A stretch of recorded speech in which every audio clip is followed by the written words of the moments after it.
কতখানো বইতে আমরা চাইয়ার না, আমরা মনে মানেন না, আমরা দিলটা কতখান মুর্দ হইছে। আল্লাহ নবী কইন, ইযা সাররাতকা হাসানাতুকা ওয়া ইযা সাআতকা সাইয়্যাতুকা ফা আনতা মুমিন।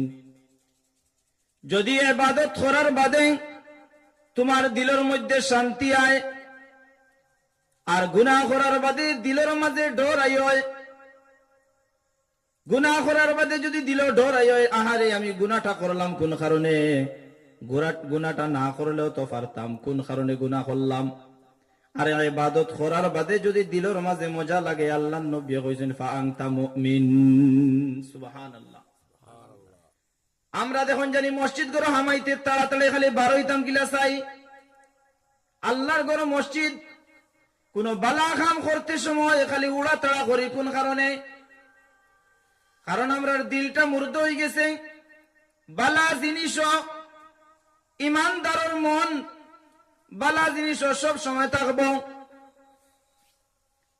যদি ইবাদত করতে সময় তোমার মন থাকে মজা পাওতে, আল্লাহর নবী কইছেন তুমি মুমিন।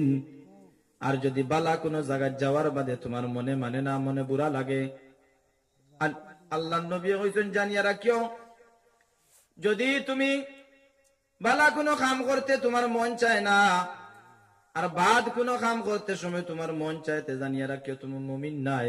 তোমার কলব যেটা আছে কলবটা মুর্দ হয়ে গেছে। আর কলব যত সময় পর্যন্ত জিন্দা হইছে না, অত সময় পর্যন্ত কোন ইবাদত করিয়া তুমি